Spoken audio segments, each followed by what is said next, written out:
The average American senior over 60 spends $3,500 every single year on prescription medications. That is nearly $300 every month, month after month, for medications that most people take without ever questioning whether there is another way. I want to show you something today that your doctor has almost certainly never had time to explain to you in a 10-minute appointment. And I want to be clear up front. I am not telling you to stop taking your medication. What I am telling you is that for 3 of the most commonly prescribed drugs for adults over 60, published clinical research in peer-reviewed journals shows that specific kitchen foods produce results that are, in some cases, comparable to the medication itself, not vague health claims, not internet rumors, actual studies, actual numbers, and actual dollar amounts that you could keep in your pocket starting this month. Stay with me through all 3. Because the third one, the one covering the medication that the majority of seniors over 65 have been prescribed, is the one that is going to change the conversation you have with your doctor at your very next visit. I am Dr. David James. Welcome to Senior Vitality Daily. If you are not subscribed, do that right now, and leave me a comment telling me which of these 3 medications you currently take. I read every comment on this channel, and your answer shapes the videos I make next. Before I give you the 3 foods, I need to explain something that most people have never been told, because without this context, what I am about to say will sound too good to be true. Every pharmaceutical drug in existence was originally derived from or inspired by a natural compound. Aspirin came from willow bark. The first ACE inhibitor for blood pressure came from the venom of a Brazilian pit viper. Metformin, the most widely prescribed diabetes drug in the world, is derived from a compound found in a French lilac plant that has been used in European folk medicine for centuries. Pharmaceutical companies take these natural mechanisms, isolate and concentrate the active compound, synthesize a stable version of it, patent it, and sell it back to us at extraordinary cost. The mechanism that makes the drug work often still exists in the original food source, just in a lower concentration,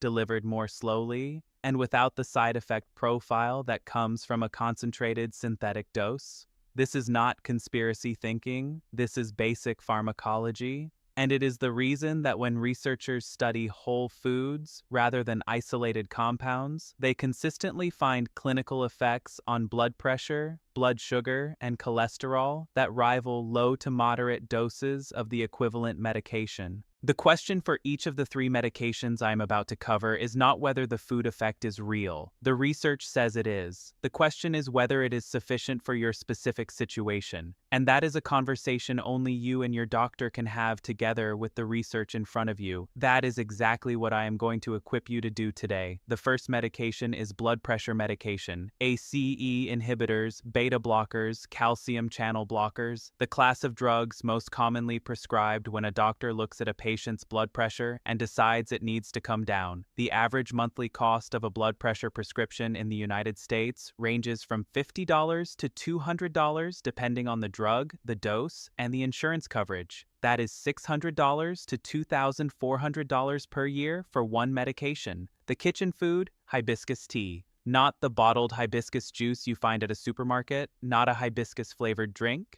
Dried hibiscus flowers, also sold as sorrel in Caribbean communities and as roselle in health food stores, brewed as a tea. And the research behind this is not small-scale or preliminary. In 2010, researchers published a meta-analysis in the Journal of Nutrition that pooled data from multiple randomized controlled trials involving 474 patients. What they found was that regular consumption of hibiscus tea lowered systolic blood pressure, the top number, by an average of 7.2 points.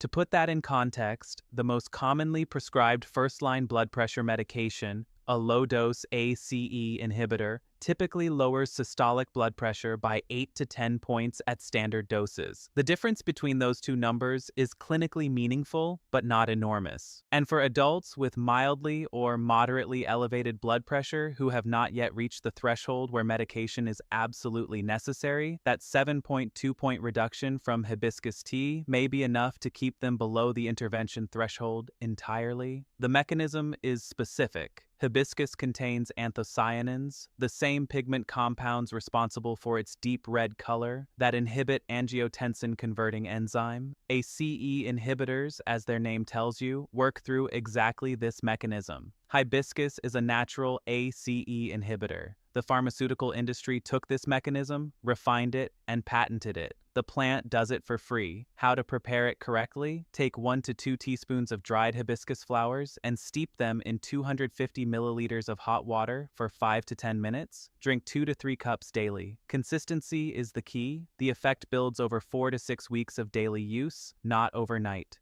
The cost? Dried hibiscus flowers cost approximately $8 to $12 per month for daily use. Against a blood pressure prescription at $50 to $200 per month, the potential monthly saving is $38 to $190. Annually, $456 to $2,280 saved on a single blood pressure condition. Now, and I want to be direct here, if your blood pressure is severely elevated, if you are in hypertensive crisis territory, or if your doctor has specifically explained that you need pharmaceutical intervention, you stay on your medication. What hibiscus does is give you a genuine evidence-based conversation to have with your doctor about whether, as your blood pressure improves, the medication dose can be reduced. That is a very different conversation from telling your doctor you read something on the internet. The second medication is blood sugar medication, the drugs prescribed for type 2 diabetes and prediabetes management. This is where the financial picture gets truly alarming. Metformin, the oldest and most commonly prescribed diabetes drug, is inexpensive at $15 to $30 per month. But the newer GLP-1 receptor agonists like Ozempic and Wegovy, which are increasingly being prescribed to seniors for both diabetes and weight management, cost between $800 and $1,000 per month without insurance coverage. Even with Medicare Part D, many seniors pay $50 to $200 per month in co-pays for these drugs, the kitchen foods, Ceylon cinnamon, and apple cider vinegar. Before I give you the research, one important distinction. These two foods do not replace insulin in type 1 diabetes. They do not replace medication in severe advanced type 2 diabetes with very high blood glucose. What the research shows is their evidence-based impact on mild to moderate blood sugar elevation, the range where millions of adults over 60 are either being managed with low-dose oral medication or are in the prediabetes range where medication is just beginning to be considered. Ceylon cinnamon first, and I specifically mean Ceylon cinnamon, which is the true cinnamon from Sri Lanka, not cassia cinnamon, which is the common brown powder in most supermarket spice racks. They are different plants with significantly different active compound profiles. Ceylon is lighter in color, milder in flavor, and the one with the clinical evidence. A study published in the journal Diabetes Care followed adults with type 2 diabetes who consumed Ceylon cinnamon daily for 40 days. At the end of the study, fasting blood glucose had reduced by 18 to 29% depending on the dose. To compare, metformin at standard doses reduces fasting blood glucose by approximately 20 to 25%. The ranges overlap. The mechanism, cinnamon improves insulin sensitivity at the cellular level, specifically by enhancing the translocation of GLUT4 transporters to the cell surface, which allows cells to absorb glucose more efficiently in response to insulin. It also slows gastric emptying slightly, which reduces the rate at which glucose from meals enters the bloodstream. Half a teaspoon of Ceylon cinnamon daily, stirred into oatmeal, yogurt, or warm water in the morning, is the evidence-based dose. Apple cider vinegar adds a second layer through a completely different mechanism. A study published in the Journal of Functional Foods found that consuming 2 tablespoons of apple cider vinegar diluted in water immediately before a meal reduced the post-meal blood glucose spike by 34%. The mechanism, acetic acid, the primary compound in vinegar, partially inhibits the enzymes that break down complex carbohydrates into glucose in the small intestine. This slows glucose absorption and reduces the peak blood glucose response after eating. It also activates AMPK, the same cellular energy sensor that metformin activates. The pharmaceutical effect of metformin and the natural effect of acetic acid operate through overlapping pathways. 2 tablespoons in a glass of water before your 2 largest meals of the day. That is the protocol. Combined monthly cost: Ceylon cinnamon plus apple cider vinegar runs approximately $12 to $18 per month, against a blood sugar medication cost of $30 to $1,000 per month. The potential savings range from modest to extraordinary depending on which medication you have been prescribed. The third medication is the one I mentioned at the very beginning that will change the conversation at your next doctor's appointment, because this is the most widely prescribed class of drugs for adults over 60 in America. Statins, cholesterol-lowering medication. Atorvastatin, simvastatin, rosuvastatin. Over 35 million Americans take a statin every day. The monthly cost ranges from $30 for generic simvastatin to $150 or more for branded versions. That is $360 to $1,800 per year, every year,